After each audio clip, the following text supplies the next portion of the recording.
지난주가 부활주일이었습니다. 예수 부활, 우리 모두 부활입니다. 부활 상담자란 예수라는 제목으로 이 시간 저와 여러분이 은혜 나누는 시간을 갖겠는데요. 부활 사역은 그야말로 사랑이었습니다. 자, 오늘 본문 말씀 요한복음 11장 25절 26절 말씀에 예수께서 가라사대 나는 부활이요 생명이니 나를 믿는 자는 죽어도 살겠고 무릇 살아서 믿는 자는 영원히 죽지 아니하리니 이것을 네가 믿느냐 이렇게 말하셨습니다. 자, 부활. 부활이라는 것은 다시 붙자다가 살아갔자 다시 사는 것이죠. 영혼 유기 다시 사는 것입니다. 예수께서 이 부활을 죽었다 살아가신 몸소 그 못을 보이고 부활이라는 그런 말씀을 하셨는데 과연 몸이 다시 살아난 것이 부활인가? 그것은 아닐 것입니다. 진정한 부활은 모두 삶이 새롭게 거듭나는 삶, 그 자체가 새로운 삶을 살아가는 그 자체가 부활이라고 저는 말씀을 전하고 싶습니다. 이 시간에 진정한 부활이 무엇인가 말씀을 통해서 한번 부활에 대한 여러분들의 다시 한번 입장을 새롭게 하시고 도전받아서 부활하는 예수님의 사역을 우리가 모두가 실천하는 그런 시간이 됐으면 합니다.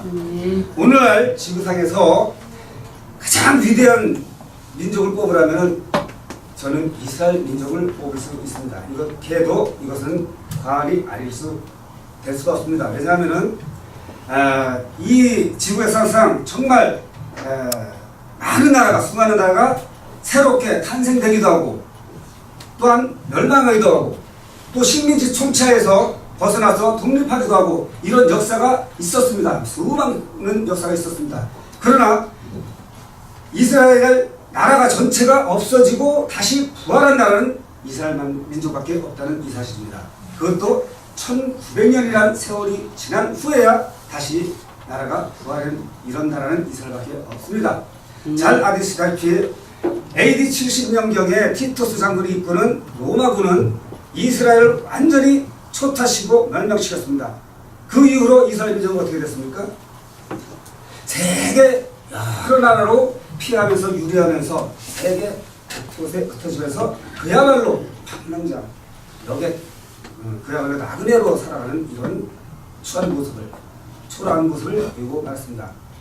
그런데 1948년 1900년이라는 시간이 지난 후에 세계 역사의 한 장을 장식하는 이 위대한 이스라엘 나라의 민족의 부활은 정말 경이로운 감탄사를 자아내는 것입니다.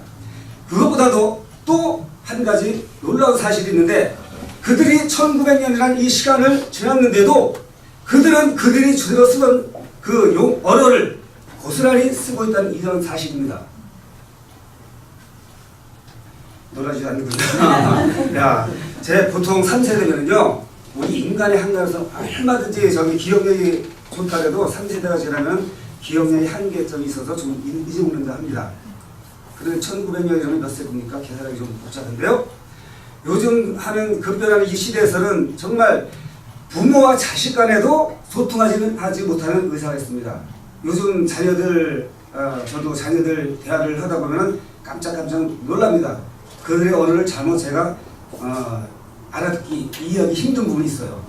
이렇게 급변한 세대는 자녀와 부모 간에도 이렇게 어디서 소통이 안 되는데 그들은 1900년이라는 이 기나긴 시간이 지났음에도 불구하고 그들이 조상이 쓰던 언어를 고스란히 쓴다는 것은 정말 놀라운 사실이 있는데 거기에는 비밀이 있다는 것이에요. 비밀보다도 확실한 증거에 근거한 섭리가 있다는 것이죠. 그것이 뭐겠습니까? 이스라엘 민족은요, 자기들이 선민이라는 의식을 상당히 가져요. 우리를 하나님 택했다. 이런 선민의식을 상당히 가집니다. 또 하나 놀라운 사실은 그들이 자녀 교육을 성경적으로 가르쳤다는 이런 사실에서 우리는 다시 한번 놀라운 하나님의 역사심을 보게 되는 것입니다. 오늘 본문 말씀 요한복음 11장에서 말씀하지 않습니까? 나는 부활이요 생명이니 나를 믿는 자는 죽어도 살겠고 무릇 살아서 믿는 자는 나를 영원히 죽지 않으리니 이것을 네가 믿느냐. 그야말로 부활이라는 것은 생명에 관한 것입니다. 성경은 이렇게 생명에 관한 말씀에 근거를 두고 있는데 이 생명은 누구의 생명이냐? 우리를 창조하신 하나님의 생명, 그 자신이 우리에게 하나님 형상대로 그대로 우리를 창조하신 우리 생명과도 영원육에 관계된 그 생명을 말합니다. 특히 성경은 예수님께서 말씀하셨듯이 성경은 나의 증거라 이렇게 말합니다. 요한복음 5장 19절에서 39절에서 예수님께서는 분명히 말씀하고 계시죠. 너희가 성경에서 영생을 얻는지를 생각하고 이 성경을 상고하거냐 이 성경이 나에 대한 증거니라. 또한 예수님 마태복음 26장 28절에서 제사하면 함 피에 관한 언약에 관한 말씀으로 이 성경이 나에 대한 것이라고 말씀하십니다. 마태복음 26장 28절에서 이것은 많은 사람을 위하여 흘리는 바 피, 곧 나의 피, 언약의 피니라. 제사를 위한 언약의 피, 나의 피니라. 이렇게 예수님께서 말하고요. 실질적으로 구약의 아담과 아벨과 아브라함으로부터 피의 언약을 맺었던 것이 실질적으로 예수님께서 이 땅에 오셔서 완성하셨어요. 이 완성하신 예수님을 오시는 것을 보고 요한은 이렇게 말씀하십니다. 이튿날 요한이 예수께서 자기에게 나오시는 보고 가로되 보라 하나님의 어린 양이로다. 세상 죄를 주시고 하는 하나님의 어린 양이로다. 이렇게 말씀하잖아요. 그것은 뭐냐? 구약에서 모든 예언에 했던 말씀들을 우리를 위해서 대속량으로 제성량으로 성취하신 그 모습을 요한이 미리 말씀하신 것입니다. 이렇게 성경은 예수님에 관한 것이요 예수님의 피에 관한 언약인 것입니다. 그 언약이 구약의 실제가 신약으로 나타난 것입니다. 그리고 생명에 관한 것이 부활에 있다고 했는데 생명에 관한 것은 철저히 피에 대한 언약입니다. 피. 히브리서 9장 22절에 보면은 피 흘림이 없이는 생명이 제삼이 없다고 그랬습니다. 율법을 쫓아서 거의 모든 물건이 피로써 정결케 되나니 피 흘림이 없이는 제삼이 없느니라 이렇게 말하고 있습니다. 레위기 17장 11절에 보면은 또 피에 대한 말씀이 나옵니다. 육체의 생명은 피에 있나니 내가 이 피를 너희에게 주어 단에 뿌려 너희 생명을 위하여 속하게 하였나니 육체의 생명은 피에 있느니라. 피가 죄를 속합니다. 구구절절히 성경은 피에 관한 말씀과 생명에 관한 말씀과 예수님에 관한 말씀 이걸로 꽉 차 있다는 이런 말씀입니다. 그것이 부활하신 예수님에 관한 증거라는 것입니다. 성경은 또한 이렇게 우리를 하나님께서 구원사적 관점에서 철저히 기록해 내었습니다. 창세기에서 최초 인류조상 아담에게 선악과는 나무로서 언약을 맺고 우리에게 하나님은 우리와 영원토록 교제하게끔 구원사적 관점에서 성경은 출발합니다. 이 성경의 구원사적 관점은 철저히 신약까지 이어오면서 창세기로 또 이어가면 3장 15절에서 원시복음, 구속사적 원시복음이 납니다. 그것은 내가 너로 여자의 후손과 원수가 되게 하고 너도 여자의 후손은 너의 후손과 원수가 되게 하리니 너는 여자의 후손의 발꿈치를 상하게 할 것이요 여자의 후손은 네 머리를 상하게 할 것이다. 이런 구속사적 원시복음으로 또 이어집니다. 그것은 또한 하나님은 우리를 대리 통치자로 세워서 이 우주 만물을 다스리는 그런 인간 중심, 이 우주의 중심으로 인간을 확대시켜 놓았습니다. 이것이 성경이라는 것입니다.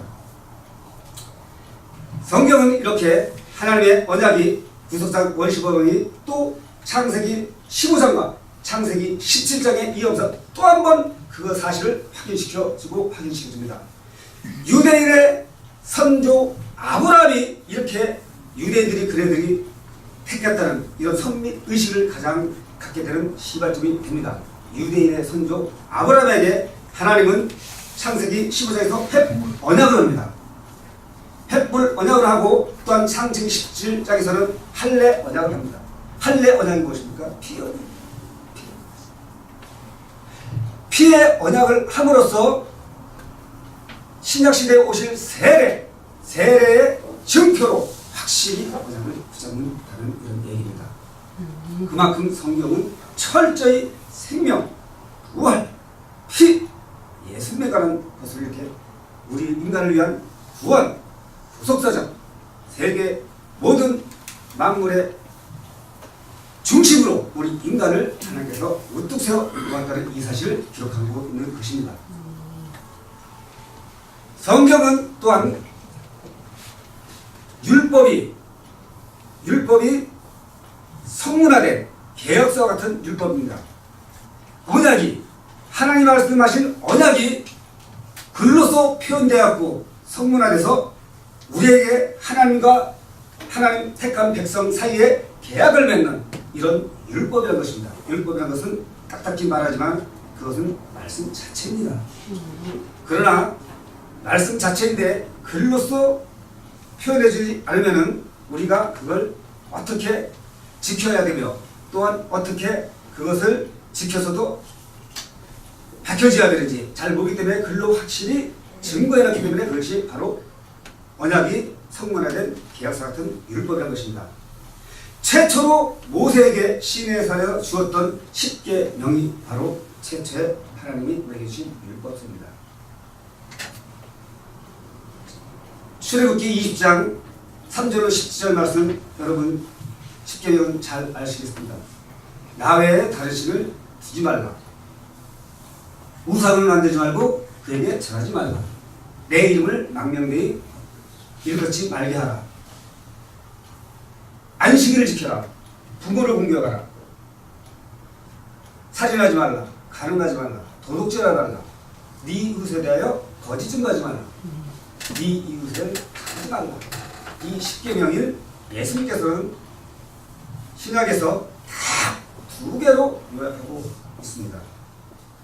그것은 신명기 6장 5절에서 말씀하는 가장 핵심적인 대시적인 관계와 레위기 19장 18절에서 말하는 이웃에 관한 사랑, 그것을 핵심적인 두 요소를 꼬집어서 예수님께서는 딱 2개로 말씀하셨죠. 먼저 신명기 6장 5절 말씀은 마음을 다하고 성품을 다하고 힘을 다하여 네 하나님을 사랑하라. 그리고 레위기 19장 18절에 말하는 개인적인 관계는 원수를 갚지 말며 동포에게 원망을 품지 말고 이웃을 사랑하기를 네 몸같이 사랑하라. 이 2가지 핵심 요소를 딱 꼬집어서 예수께서 마태복음 22장 37절로 40절 말씀에서 딱 말씀하시죠. 마음을 다하고 목숨을 다하고 뜻을 다하여 네 하나님을 사랑하라. 이것이 크고 첫째는 계명이요 둘째는 그와 같이 네 이웃을 네 몸과 같이 사랑하라 하셨더니 이것이 온 율법과 선지자의 강령이라. 예수님은 아무도 근거 없는 데서 하신 말씀을 하시는 분이 아니십니다. 구약에 일어났던 모든 말씀을 근거로 해서 예수님이 그것을 말씀하셨고 실질적으로 모든 것의 완성은 사랑 안에 다 있다는 말씀을 하셨습니다. 오늘 부활 상담자 예수는 바로 사랑의 실천자였습니다.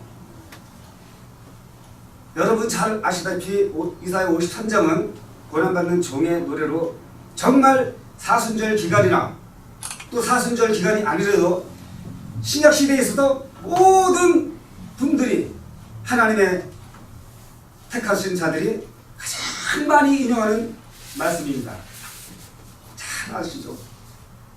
그러실로 우리의 질고를 지고 우리 슬픔을 당할 때 우리를 생각하여 그가 징벌을 받아 하나님께 맞으며 고난을 당하느니라.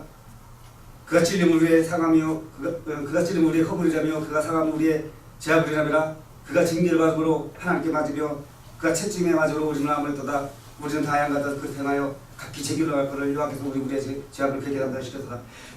너무나 많은 이 성경 구절, 그것을 예수님께서 사랑의 실천을 완전히 하셨어요. 하나님이 이 세상에 오신 예수님께서 하나님께서 택하신 백성들로부터 버림을 받고도 그 백성들을 위해서 하나님의 뜻을 이루기 위해서 자기 스스로 우리 인간을 위해서 대속하신 그 사랑의 실천 기사가 바로 이사야 53장인 것입니다. 근데 그 이사야 53장 기사를 마태복음 8장에서 정말 성취했어요. 예수님의 수많은 치유 이적 기사가 바로 그것을 뒷받침했습니다. 중풍병자, 문둥병자, 베드로 장모가 열병 걸렸을 때 고치고 풍랑을 잠자게 하고 두려운 제자들을 안심시키고 그 파선대로 위기에서 구해주시고 수많은 귀신들을 몰아치는 이런 마태복음 8장의 내용들이 그것을 뒷받침해주고 실질적으로 AD BC 7세 영경 전에 있던 이사야 예언을 예수님께서 성취하셨습니다. 특히 이사야 53장 4절 말씀 그는 실로 우리의 질고를 지고 우리의 슬픔을 하서는 우리 생각하기를 그가 징벌 받아서 하나님께 맞으며 고난당한다 하였노라. 이 기사를 요한은 이렇게 말했습니다. 마태복음에서 이렇게 말했습니다. 마태복음 8장 17절에서 이는 이사야가 예언해 놓았던 그 말씀 친히 우리의 연약함을 담당하시고 우리의 병을 짊어지셨담을 이루려 하십니다. 이렇게 말씀하잖아요. 성경은 사실적인 근거를 삼아서 그대로 기록한 그런 말씀입니다. 그렇기 때문에 우리가 부인할 수가 없고 이 성경 말씀을 정말 분별하지 않은 진리로 받아들일 수밖에 없는 것입니다. 부활상담 코칭센터는 예수님이 하신 이런 사랑의 실천을 잘 감당하는 다음 상담 코칭센터가 되어야 될 것입니다. 예수께서 온 갈릴리 두루 다니사 저희 회당에서 가르치시며 백성 중에 모든 병과 연약함을 고치셨다. 이런 말씀. 마태복음 4장 23절과 9장 35절 똑같은 말씀하거든요. 거기서는 갈릴리에 두루 다니사를 모든 성과 촌의 백성 중에 많은 생략하고 이것만 좀 다르지 똑같은 것입니다. 여기서 갈릴리에 돌아다니며 온 성과 촌에 돌아다니며 이거 무엇입니까? 사랑의 원리를 말씀하고 있는 것입니다. 사랑의 원리는 나눔의 기쁨이라는 것을 말씀하고 있는 것이죠. 예수께서 그 자리에서 있는 가서 나눠주는 기쁨이 이것이 사랑의 원리라는 것이죠. 확인시키죠. 그리고 내가 너희의 분반 모든 것을 말씀하십니다. 모든 것에는 어떤 것이 있습니까? 물론 병 고치고 귀신 쫓고 좋은 말씀 가르치고 이런 게 모든 것입니다. 그러나 더 중요한 것은 그보다 더 중요한 것은 모든 분야에 골고루 어떻게 사랑을 마음을 담아서 실천하는 이것을 예수님이 하고 계신 모든 것 이것을 말씀해 주신 것입니다. 예수님께서 너희가 믿느냐입니다. 오늘 본 말씀에 그냥 끝나지 않고 너희가 믿느냐 이렇게 말씀하십니다. 그건 무엇을 우리가 믿으면은 예수님의 일을 감당할 수 있다는 것입니다. 우리가 믿으면 우리가 감당할 수 있다는 것은 말입니다. 법이라는 게 왜 있습니까? 법을 지키라고 하는 것입니다. 지킨다는 것은 믿음이 있기 때문에 지키는 것입니다. 이 믿음은 의무이기 전에 우리가 누릴 축복입니다. 그러므로 우리 다음 생선 구친센터는 예수님이 하신 이 부활사역 사랑의 실천을 잘 감당해야 되는 것입니다. 국가와 개인, 사회, 문화 모든 분야에 걸쳐서 아름답게 이 세상을 이끌어 나가야 되는 것입니다. 또한 시대에 맞춰서 좀 더 제일 높게 이끌어 나가야 되는 것입니다. 또한 독선적으로 하지 않고 여러 기관들과 협력하지 이 방사가 힘 중심을 둬야 되겠습니다. 특히나 하나님의 말씀이 중심된 이 교회의 협력은 너무나 중요합니다. 그리고 레인트에서도 국가 일에 담당해야 되는 이런 전문 분야도 담당해야 될 것입니다. IS 문제, 북한 핵 문제, 지금 정치권들 서로 정권을 잡아보자고 4월달에 있는 선거를 총력을 기릅니다. 어떡하면 하나님 말씀에 중심적으로 된 그런 지도자가 우리 대한민국을 이끌어가야 되지 않나. 이것을 관점을 둬야 될 것입니다.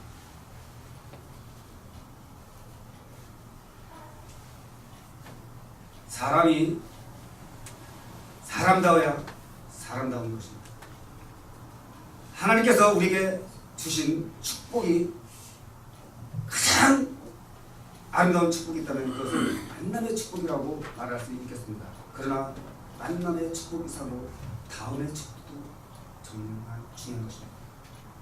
만남의 축복은 누구를 만나냐에 따라서 정말 그 사람의 생사복과 모든 부귀영화와 승패가 걸려 있습니다. 그렇기 때문에 좋은 만남이라는 것은 그만큼 인생에서 중요한 것입니다. 좋은 국가, 좋은 사회, 좋은 학교, 좋은 부모, 좋은 스승, 좋은 친구, 좋은 배우자를 만나는 것도 중요합니다. 그러나 하나님을 만나고 성령을 만나고 예수를 만나고 좋은 교회와 좋은 목자와 좋은 성도들을 만나는 것이 그 이상으로 더 중요한 것입니다. 이렇게 만남의 축복도 중요하지만 또 중요한 것이 다음의 축복입니다. 다음이라는 것은 무엇이겠습니까? 본성과 본질과 본체 거기서 조금도 벗어나지 않을 때 그것이 다음입니다. 아름다움입니다. 목사는 목사다. 사람이면 사람이다. 가장이면 가장이다. 전문가면 전문가다. 부자면 또 부자다가 됩니다.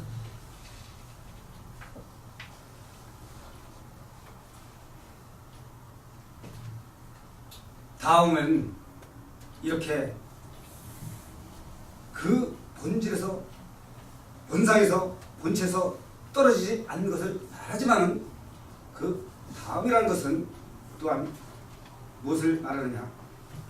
특히 사람이 자기 자신의 됨됨이가 올바로 돼야 되는 것을 말합니다.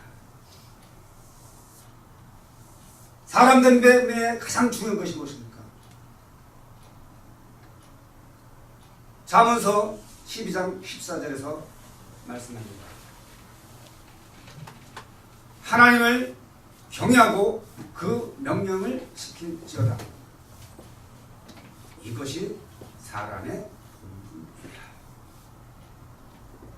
사람이 사람다움을 가장 나타낼 수 있는 방법은 하나님을 경외하고 그 명령을 지키는 것입니다. 이것이 사람의 본분이라고 말하고 있습니다.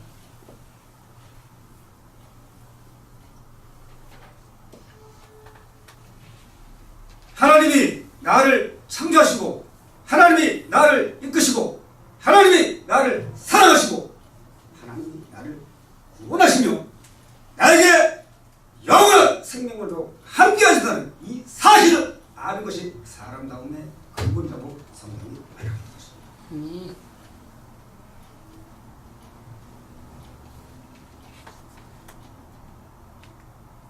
성경은 저와 여러분에게 공평히